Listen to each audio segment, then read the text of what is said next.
They were designed to be the best.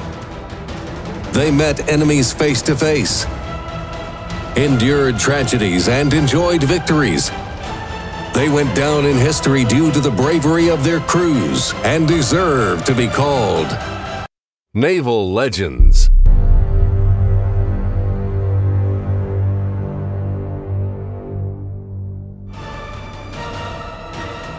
In this episode, Kidd, a pirate's tour of duty.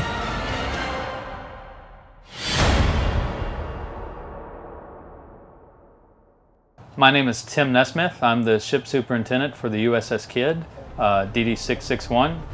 The Kidd is a Fletcher class destroyer that served in World War II from 1943 to 1946. She served again during the Korean War, starting in 1951, and ended her service in 1964 during the Cold War. The ship derives her name from Rear Admiral Isaac C. Kidd, who died on the bridge of the USS Arizona flagship during the attack on Pearl Harbor. The Arizona sank after her magazines were directly hit by a bomb from the air. Posthumously, Kidd was awarded with the Medal of Honor, the highest U.S. military honor. After the vessel was built, the crew decided to choose a lucky talisman and decided upon the namesake pirate Captain William Kidd, an English sailor who lived in the 17th century who is widely known in folklore. He is even considered to be one of the direct inspirations for Captain Flint from the novel Treasure Island by Robert Louis Stevenson. Mrs. Kidd thought that was a great idea and got permission for them to fly the pirate flag and also to paint a pirate up on the forward smokestack. Admiral Kidd's nickname, as it turns out, part of the reason that this actually worked and the Navy gave permission, was Cap, after Captain Kidd the pirate. Initially, the ship served in the Atlantic, protecting convoys. Then she was included in the 48th Destroyer Squadron and transferred to the Pacific. Consequently, she participated in the battles of Bougainville, Rabaul, Philippines, Tinian, Guam, and Okinawa. Width 12 meters, length 115 meters, gross displacement up to 3,000 tons, draft 4 meters. Armament, major caliber, 5 turrets with 127mm Mk-12 versatile cannons, low caliber AA guns, 5 chained Bofors autocannons, 40mm, and 7 20mm Ehrlichorn, torpedo tubes, a couple of 5-tube launchers, anti-submarine weapons, key gun howitzers with 28D bombs, hull armor up to 19mm.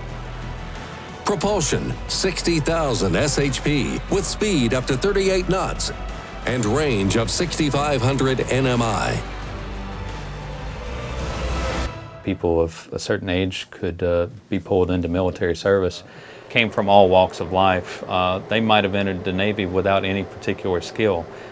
They were trained in boot camp, or they, once they got on board ship, there was a phrase called striking a rate. There's 330 people coming from all walks of life, a lot of people, different religions, different ethnicities, that had different cultural backgrounds thrown into the mix in a small little ship. It was an interesting time for a lot of them. A major part of World War II she spent in hot, moist climates.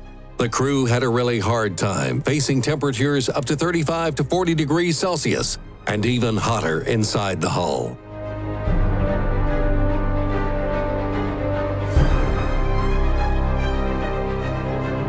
At the beginning of World War II, 5 weeks after Pearl Harbor, at 17 years old, I joined the Navy.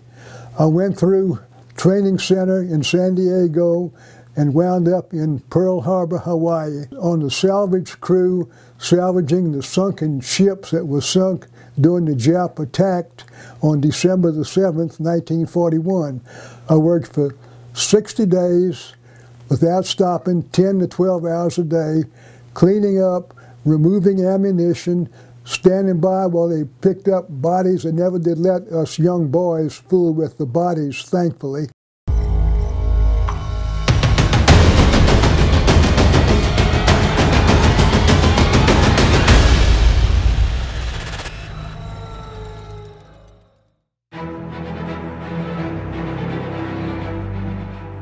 Destroyers those days really lacked internal space. The placement of living space was predominantly ruled by ship's design, and convenience was secondary. Enlisted crew slept on top of the magazines. If they took a hit there and there's an explosion, unfortunately, you would lose those crew members. And for that reason, the crew did not sleep segregated according to their division. All the engineers wouldn't be in one spot, all the gunners wouldn't be in another spot. You would have them scattered throughout the ship so that if you did take a hit like that, you wouldn't lose a large percentage of one area. The U.S. fleet has always longed to maximize survivability of its vessels. All expedient equipment was designed in order to help the crew to repair any damage possible. For instance, the crew's hammocks were made water and fireproof. These could easily be used to plug modest-sized holes in the ship and stamp out a fire. We are in Radio Central here aboard the Kidd. During the kamikaze attack in 1945, this area was hit pretty hard by the bomb blast. It shredded the entire portside bulkhead. A lot of the wounded from that attack came from this area. The situation in the Pacific became quite heated by the end of the 1930s. Japan had invaded China and was preparing to advance towards the U.S. Moreover, the Japanese fleet grew very rapidly. The threat didn't remain unnoticed from over the ocean. The U.S. military machine developed classes of ships, one after another, gradually improving their characteristics. Of all the ships in the Navy, the battle wagons get all the attention and the aircraft carriers all the glory, but arguably the backbone of the fleet has always been the destroyers. Small, fast, nimble little ships with dual-purpose armament, which can often pack a punch quite above their weight. One of the most numerous classes was the Fletcher class destroyer. 175 or so were built, and we are on one right now, USS Kidd, which is pretty much 1945 configuration as it was at the end of the war. Work on Fletcher-class ships was initiated in 1939, right before World War II broke out. They turned out to be larger than their predecessors, allowing for an increase in their battle potential. A number of additional measures were introduced so as to increase sustainability. The deck's armor was up to 19 millimeters thick. The engine and boiler rooms were placed far away from each other. Such an arrangement lowered the chances of the ship's immobilization, even if heavily damaged. Fletchers turned out to be outstandingly robust, withstanding multiple successful assaults, a fact that really lifted the spirits of the crews on board. Major caliber cannons were designed to engage both aerial and ground targets. The shells were equipped with remote fuses that significantly increased the power of the ship's artillery fire. Armed with a good selection of weaponry, from dual-purpose 5-inch guns down to anti-ship torpedoes and anti-submarine depth charges, a destroyer had a fair chance of being a danger to pretty much anything that it met on the high seas. Despite the high battle potential, Fletchers were never designed for solo operations. As a rule, they were used in squadrons, similar to any other destroyers. Destroyers would be in divisions of 3 and 4, squadrons of 8 and 9. Their usual taskings were escort duty, anti-submarine warfare, picket ships, reconnaissance, screening, and pretty much anything that a ship could do, a destroyer could be asked to do it. Based on their powerful armament, unique survivability, sophisticated fire control systems, long operational range, and decent seakeeping, Fletchers are rightfully considered one of the best ships of this type.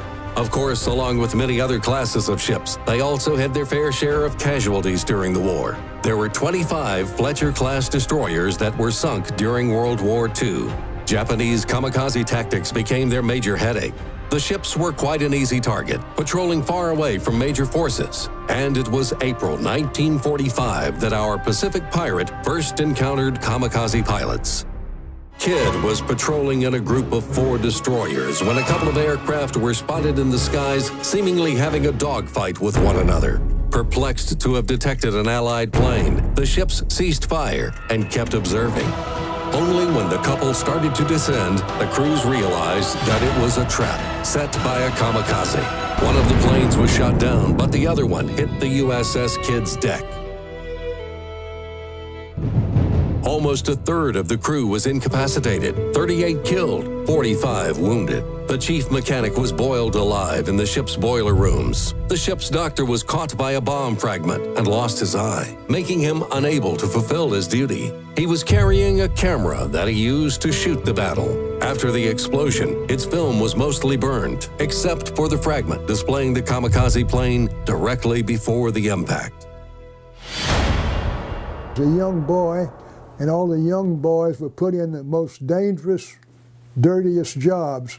On my ship, I was in the powder magazine. I had no idea it was going to be hit. I don't know what happened, but all I know is a bang, the lights went out, I went out, I woke up, couldn't see anything because it was so dark.